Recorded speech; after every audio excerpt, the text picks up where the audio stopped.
banyak yang terkejut ketika Jenderal TNI Purnawirawan Gatot Nurmantio itu menyampaikan secara sistematis bahwa ada kudeta atau ada sabotan secara sistematis di pemerintahnya Pak Prabowo ini. Ini artinya yang melakukan adalah para menteri, pejabat tinggi dan juga anasir-anasir lain di pemerintahan itu. Dan kemudian ini yang cukup mengejutkan, ini kan memang Pak Gatot tidak asal bicara, dia menundukkan data-datanya. Tapi saya terkejut ketika Manusia Merdeka Said itu menyatakan bahwa ini kelihatannya bocoran pembicaraan Pak Gatot dengan Pak Prabowo di Hambalang. Apakah benar seperti itu? Saya coba ajak Anda bergabung dengan Manusia Merdeka Said itu. Assalamualaikum Bang. Waalaikumsalam warahmatullahi wabarakatuh. Yes, Anda kan hadir ya pada waktu hari ulang tahun kami ke-5 di Jogja kemarin itu ya, dan bertemu dengan Pak Gatot juga di situ. Ya. Nah, jadi kita analisis dulu kenapa Pak Gatot bicara tentang itu, bahwa terjadi sabotase struktural terhadap Prabowo. Yang kedua, kenapa Pak Gatot baru bicara sekarang setelah berbagai kasus sabotase memang terjadi. Yang ketiga, kenapa Pak Gatot sampai mengumpulkan istilah saya manusia-manusia yang hanya memikirkan bangsa dari seluruh Indonesia dan menyampaikan hal itu. Nah, analisis saya, Pak Gatot biasanya jarang bicara, dan kita tahu persis, hati-hati bicara. Kita sudah sama-sama 5 tahun, hati-hati bicara, apalagi hal yang sangat mendasar seperti itu. Nah, kita juga tahu bahwa selama ini Pak Gatot sebenarnya secara tidak langsung itu sangat mendukung Prabowo, tapi sangat takut kalau terjadi campur tangan dalam kutip Joko Widodo dalam pemerintahan Prabowo. Itu saya tahu sikap beliau. Nah, dengan latar belakang seperti itu, saya sangat yakin, saya biasanya keyakinan saya atasi dengan fakta-fakta. Saya yakin bahwa Pak Gatot tidak bicara tanpa restu atau Pak Prabowo tahu. Saya yakin. Itu analisis atau ada dapat konfirmasi dari Pak Gatot? Nah, saya berbagai komunikasi tertutup dengan beliau. Dugaan saya kuat sekali ke sana. Oh, dugaan ya? Dugaan saya kuat sekali ke sana karena beliau selalu menyatakan langkah-langkah ke saya. Ini sabar langkahnya ke sini, ini sabar langkahnya ke sini, sabar langkahnya ke sini. Dan saya berkali-kali membuktikan bahwa apa yang dikatakan ke saya itu terjadi. Oke, walaupun tidak terlalu terbuka begitu ya? Tidak terbuka. Cuman kok tadinya bicara begini, tadinya kita belum tahu, tiba-tiba terjadi. Ya. Terjadi. Gitu kira-kira. Contoh saja ke publik. Dia kasih tahu saya, sebentar lagi akan terjadi loh penggantian dirut BUMN sangat besar. Karena ada masalah besar yang ditengarai, dilakukan kesalahan besar, maka Prabowo ngambil langkah itu. Nah, itu terjadi. Nah, banyak hal. Jangan saya buka ke publik, karena supaya saya masih bisa dapat informasi. Nah, jadi saya katakan ini kelihatannya memang sepertinya Pak Prabowo sudah melihat, Pak Gatot sudah melihat bahwa akan terjadi demikian. Nah, yang menarik adalah kita kaitkan dengan pidato keras sekali Prabowo di DPR. Sehari sebelum, 2 hari sebelum Pak Gatot bicara tentang itu, tentang bahwa ada ini struktural. Dan ingat, Pak Prabowo sudah menyatakan, hai para, coba lihat ya, yang dia sasar saat pidato tentang Sabang. Wahai para jenderal, wahai para mantan jenderal, wahai ketua parpol, wahai orang-orang partai politik saya, jangan main-main. Itu peringatan sangat keras. Dan nah, artinya sepertinya saya lihat, analisis saya, Pak Prabowo mau mengambil langkah keras untuk mengamankan pemerintahannya dan meminta teman-teman yang 24 karat ini kembali untuk berada di sampingnya. Dan saya pikir itu yang disampaikan ke Pak Prabowo, Pak Gatot di Jogja, supaya publik paham. Lihat ya, yang hadir di Jogja itu adalah orang-orang yang mantan narapidana Jokowi.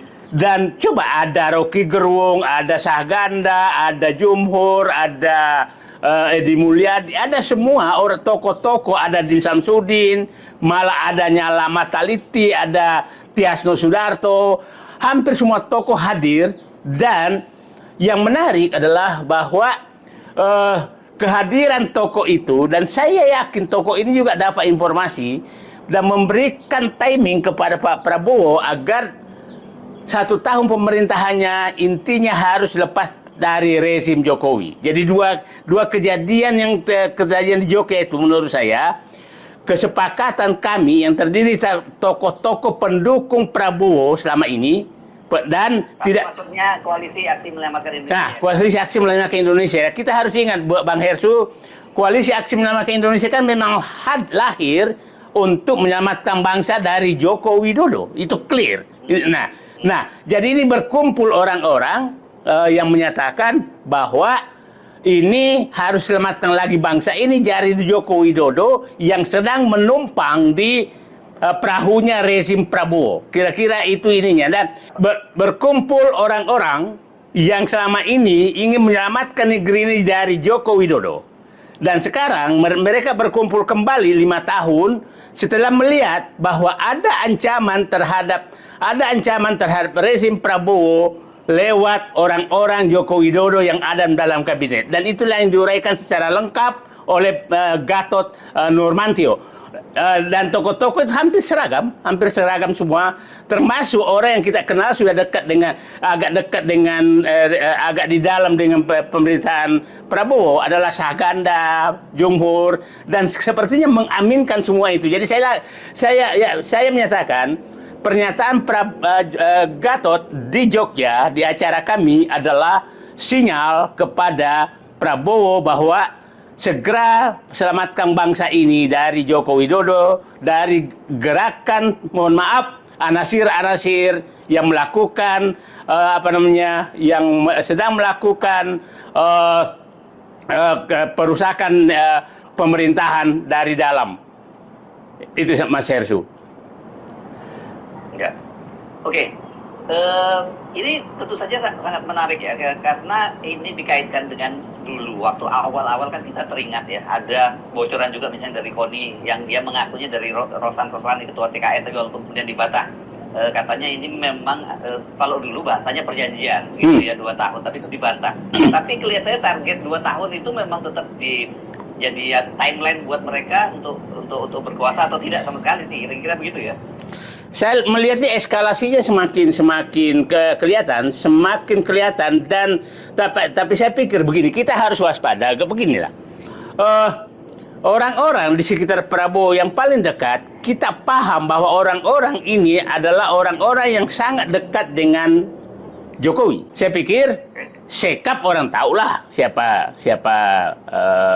dia kan, kita orang tahulah.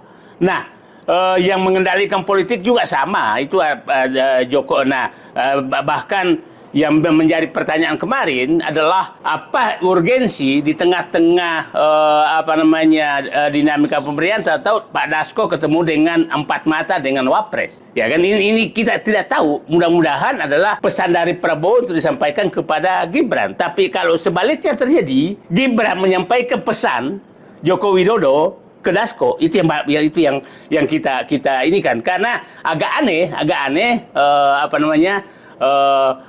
nah, kita harus menganalisis itu semua karena dinamika sekarang ini sangat tinggi di tingkat elit, di istana terjadinya dinamika, bukan di luar gitu, Mas Hersu. Itu pesan mendua ya, karena memang kan beberapa kali juga kita mengkonfirmasi apa sebenarnya yang terjadi itu. Jaminan tadi orang yang mengenal dekat dengan Dasko justru sebaliknya, karena Dasko sendiri kan sebelumnya juga sudah mulai nyindir soal partai Gajah dan partai Kancil dan sebagainya, lalu kemudian dibantah. Jadi ini kita masih perlu melihat lagi ya sejauh mana ini apa itu yang terjadi gitu ya. Saya sih berharap bahwa memang orang-orang sekitar Prabowo ini menyadari apa yang dikatakan oleh Pak Gatot. Harus menyadari itu, dan saya berharap apa pertemuan Dasko justru memang menyampaikan, kami tahu loh permainan Anda ya, siapa tahu itu terjadi. Jadi siapa tahu sebenarnya pesan dari Pak Pak Prabowo ke Pak Gatot untuk menyampaikan hal itu sama dengan pesan dari Pak Prabowo ke Dasko, tolong sampaikan ke teman-teman ini bahwa kita ini sedang diancam oleh orang-orang yang melakukan sabotase terstruktur dari dalam kabinet. Gitu. Nah, ini kan pertanyaan orang sebelum kita ngomong bahas apa yang disampaikan oleh Pak Gatot, saya lanjutkan dulu pertanyaannya. Ini artinya kalau dalam militer ini dikenal ini tahapan ini sudah kill or to be kill, gitu ya. Membunuh atau dibunuh. Nah, kan orang kan kalau dengan cara membunuhnya itu dalam artian juga reshuffle kabinet tuh, habis-habisan kan gitu. Ini ada kan orang lagi timelinenya 1 tahun berarti nanti Oktober nanti tuh. Ya, saya pikir sinyal dari Jogja itu hendaknya menjadi perhatian dari Pak Prabowo. Saya ulangi, sinyal dari Jogja itu menyatakan 3 hal sebenarnya dan terjadi Jogja. Kami pendukung Pak Prabowo. Ini ingat ya, kami itu dibentuk pada saat awal-awal kekalahan Prabowo 2019. Koalisi Aksi Menyelamatkan Indonesia itu lahir sebagai bentuk kewaspadaan bahwa bangsa ini akan rusak kalau dipimpin oleh Joko Widodo 20 Agustus 2019. Awal-awal 2020, awal kekalahan. Nah, agenda itu masih terus berlangsung sehingga sinyal di Jogja itu menyatakan, negara ini ternyata perlu diselamatkan kembali karena Joko Widodo masih berkuasa lewat rezim Prabowo. Maka dari Jogja dikumpulkan lonceng, hei Pak Prabowo, kami sudah tahu Anda sedang sedang diancam. Terancam dari dalam. Itu yang sinyal pertama. Sinyal kedua dari Jogja menyatakan, Pak Prabowo, Anda harus melepaskan diri dari Joko Widodo. Itu sinyal kedua. Oke.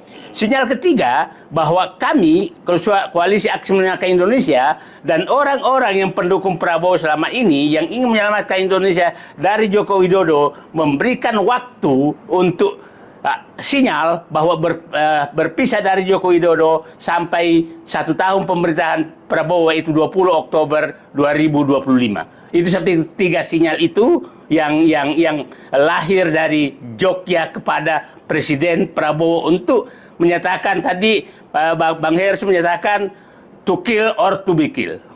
Gitu. Ya, oke. Nah, sekarang mari kita bahas satu persatu, masuk akal atau tidak, berlebihan atau tidak alasan yang disampaikan oleh Pak Gatot. Pak Gatot kan memang secara sistematis mengingatkan, kemarin jebakan pertama itu adalah PPN 12%, itu yang sudah dirumuskan jauh hari sebelumnya di eranya pemerintahnya Jokowi kan, dan kemudian para menteri-menteri yang orangnya Jokowi juga ingin memaksakan 12% itu. Mulai dari situ Bang kita bahas. Kita ginilah, saya mau membahas aja apa sih perusakan istilah Pak Prabowo ke Pak Gatot kemarin, istilahnya apa dari Jogja itu? Sabotase sistematis. Sabotase apa? Yang siapa melakukan sabotase dari menteri-menteri Joko Widodo? Itu lebih ini, bukan sektor lagi. Menteri tapi dan kepala lembaga lah. Menteri dan kepala lembaga. Saya awali dulu, hati-hati dengan MBG, makan bergizi gratis. Ini Pak Prabowo perlu hati-hati sekali terhadap. Ini kan program andalannya Pak Prabowo loh. Nah, pelaksanaannya hati-hati karena sekali ini goncang maka semua apapun tentang Prabowo rusak. Oke. Jadi ini ya. Dan kita lihat primadona. Walaupun suksesnya lain, kalau ini gagal. Dan ini gampang sekali disabotase. Nah, kepala BMPG itu kita tahu itu Jokower. MBG itu Jokower. Jokower betul. Oh iya? Iya. Nah, lihat sudah setahun jalan, apakah sukses? Nggak ada yang sukses. Jadi saya mengingatkan Pak Prabowo, hati-hati dengan sabotase di MBG. Itu hati-hati. Nanti dulu Bang, kemarin Pak, waktu pidato nota keuangan beliau Pak Prabowo muji-muji betul loh, itu sukses loh menurut Pak Prabowo. Itu datanya tidak demikian, itu hati-hati. Oke? Yang kedua, hati-hati dengan Koperasi Merah Putih. Itu betul Jokower pengendalinya dan diserahkan juga ke Menko Menko Zulkifli Hasan. Kita tahu dua orang ini Joko Wertulen. Hanya ada Ferry, ya Ferry sebagai wakil menteri. Nah, ini kita harus ingatkan Pak, ini terbuka aja ke publik. Kita harus hati-hati karena pada saat orang-orang dihadapkan pada pilihan Jokowi, kalau sudah terjadi puncak persaingan to kill or to be kill, maka apabila terjadi apakah ke Prabowo apa ke Jokowi, saya yakin orang-orang yang saya sebutkan ini memilih ke Jokowi. Oh, bisa begitu, Bang? Ya. Gimana ceritanya? Ya, memang dia dibesarkan oleh Jokowi. Gimana? Dia tidak pernah dibesarkan oleh Prabowo dan diangkat dari orang yang tidak istilahnya tidak jelas, tidak terlalu tetap dibesarkan oleh oleh Jokowi. Jadi itu normal saja. Nah, yang ketiga yang paling bahaya lagi adalah tentang sabotase Menteri Keuangan Sri Mulyani. Nah, sabotase Sri Mulyani hati-hati karena bisa saja dia menyatakan demi kesuksesan program Pak Prabowo.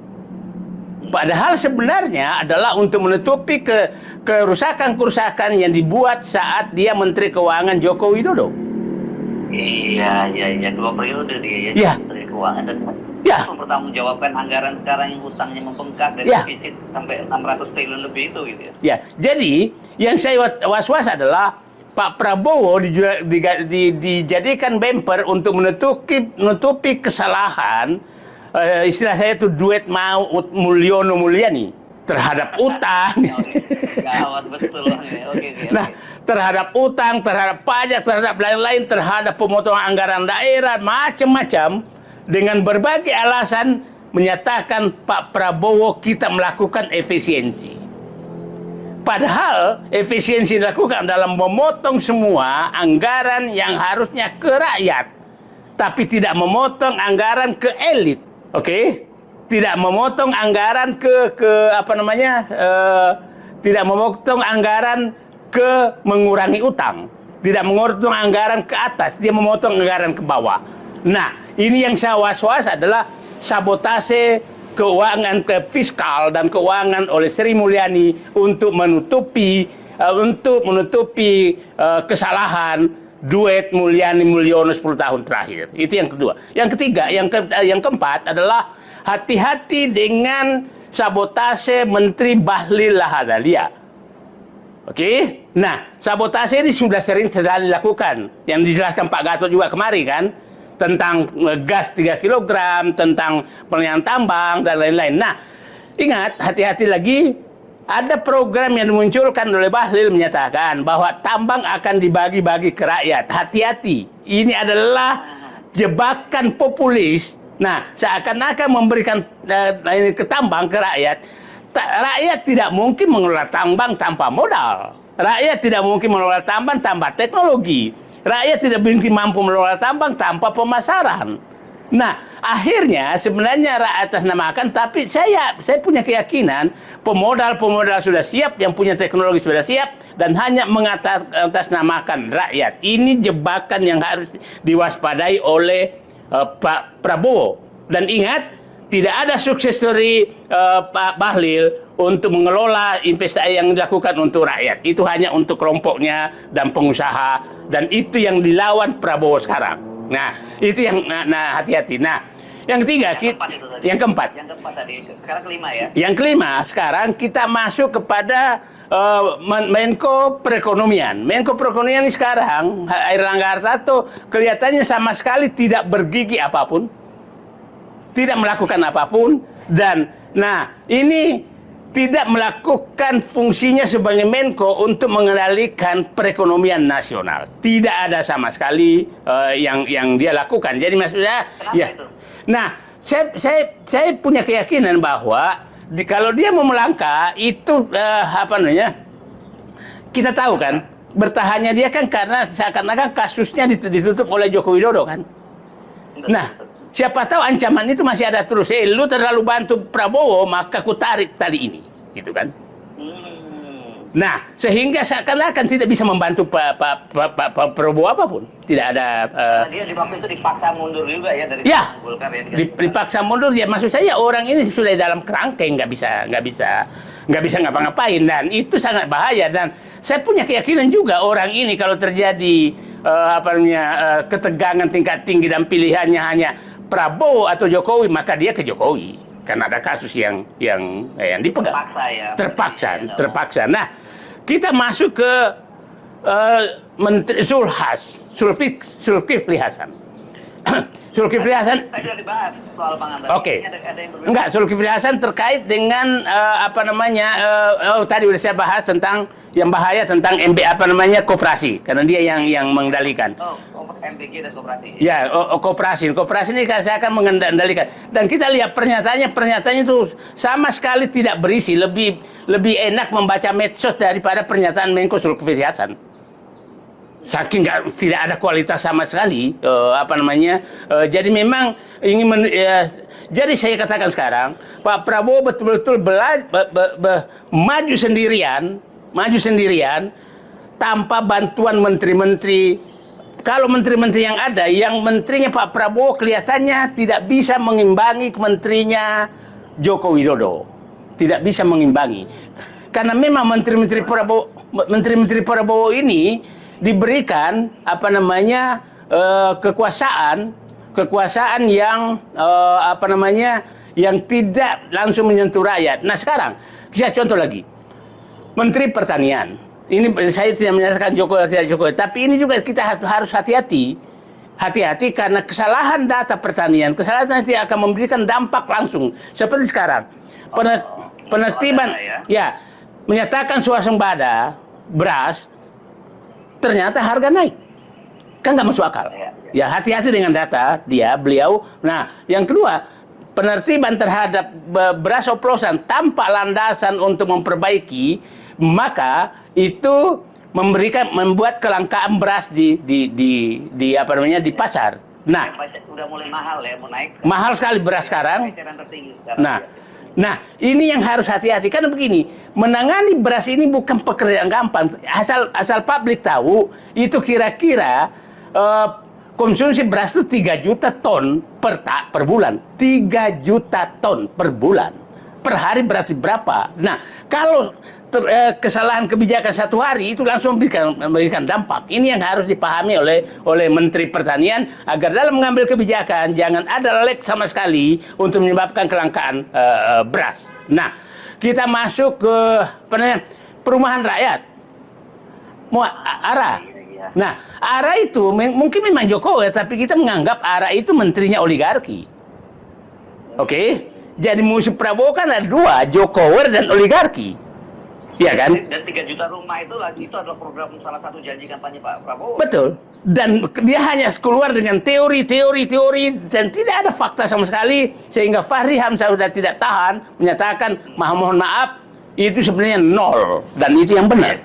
Nah, itu benar itu data itu ya? Benar, karena memang nggak ada APB-nya dari mana, ini dari mana, nggak ada. Itu kan Nah, itulah kelemahan orang yang terlalu lama di DPR. Karena omongannya tidak pernah diminta pertanggungjawaban. Omongan DPR kan tidak pernah kita minta pertanggungjawaban. Nah, ARA adalah orang yang terlalu lama di DPR. Kelemahan orang yang terlalu lama di DPR adalah omongannya tidak bisa dipegang, karena memang omongan mereka tidak pernah diminta pertanggungjawaban. Nah, itulah hati-hatinya kita mengangkat menteri yang terlalu lama di DPR, karena itu gampang sekali bicara. Itulah terjadi di Nusron Wahid. Terlalu lama DPR, ngomong seenaknya aja. Nah, Nusron Wahid ini juga harus hati-hati.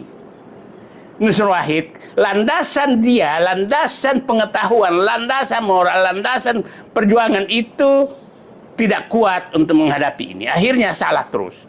Dan saya yakin orang ini gampang sekali belok.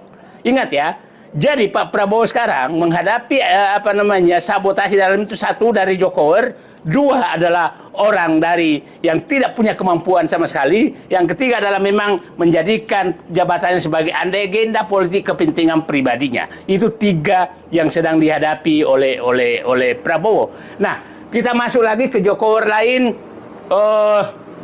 Menteri KKP, walaupun saya menyatakan ini, tapi saya masih yakin bahwa itu Jokowi tulen. Tapi saya pikir kalau tentang Menteri KKP ini nggak usah kita jelaskan ke Pak Prabowo, karena dia paham betul bagaimana dulu waktu Menteri Pertahanan agar dipasangkanlah Jokowi sebagai wamenhan untuk menjaga Prabowo. Jadi Pak Prabowo pasti tahu persis. Ini urusan dengan Anda soal pagar laut di Banten ya urusan. Ya, urusan pagar laut di Banten langsung Pak Prabowo perintahkan disabotase, tidak dilaksanakan dengan baik. Jadi, saya melihat bahwa Pak Prabowo betul-betul harus hati-hati terhadap sabotase terhadap 3 program utamanya, MBG, perumahan, pangan, dan koperasi merah putih. MBG, makanan bergizi, pangan, kemudian perumahan dan koperasi merah putih. Dan yang keempat, yang lebih bahaya lagi adalah yang kelima, itu program utama. Tapi program yang sangat bisa menimbulkan gejolak politik dan sosial adalah pemotongan anggaran oleh Sri Mulyani dengan alasan untuk efisiensi. Daerah ya. Pemotongan daerah yang dilakukan oleh Sri Mulyani dengan alasan-alasan tertentu, itu saya pikir perlu menjadi perhatian, karena saya punya keyakinan juga bahwa kalau Sri Mulyani menghadapi pilihan karena kesalahan yang dibuat, maksudnya pilihan antara Prabowo dengan Jokowi, bukan karena ideologi, bukan karena apa, tapi demi keselamatan dirinya. Apabila ada pilihan, hanya 2 pilihan, Prabowo atau Jokowi, kemungkinan besar memilih Jokowi. Kenapa? Untuk menutupi kesalahan dia bersama ini selama 10 tahun.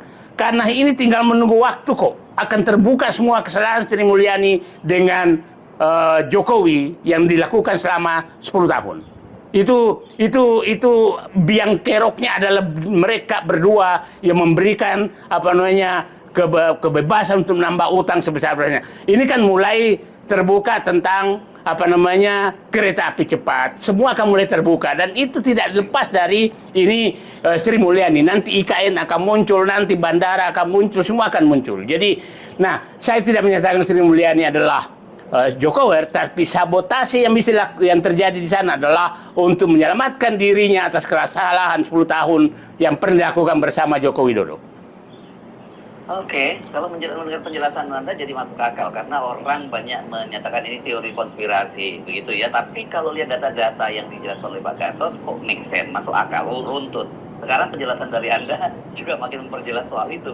Ini jadi yang terjadi tidak hanya di level pusat, tapi juga pergerakan dari daerah itu ya. Dan menurut saya dari daerah itu sekarang memasuki fase yang berbahaya, karena seperti kasus Pati itu kemudian menular kemana-mana, termasuk ke kampung halaman Anda, Bone, Pati juga akan bergerak lagi. Nah, jadi saya berharap bahwa pidato Pak Gatot di depan Koalisi Aksi Menyelamatkan Indonesia dan tokoh-tokoh yang pendukung Prabowo 24 karat, di depan tokoh-tokoh pendukung Prabowo 24 karat adalah lonceng yang memang dimintakan oleh Pak Prabowo ke Gatot untuk dibunyikan. Itu. Nah, dan saya lihat tanggapan publik terhadap pernyataan itu positif. Tanggapan publik terhadap pernyataan Pak Gatot itu positif. Artinya, publik juga memahami bahwa itu sedang terjadi.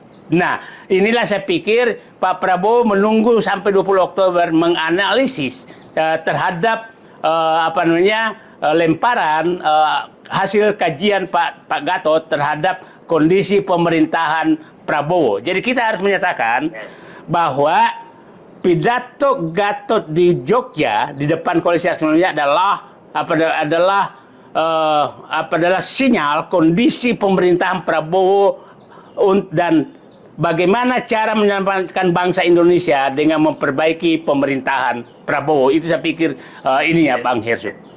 Baik, terima kasih Bang Syahsaid Dido. Ini makin ngeri-ngeri sedap ini kalau penjelasan dari Anda. Sampai ketemu lagi. Siap. Assalamualaikum warahmatullahi wabarakatuh. Waalaikumsalam warahmatullahi wabarakatuh.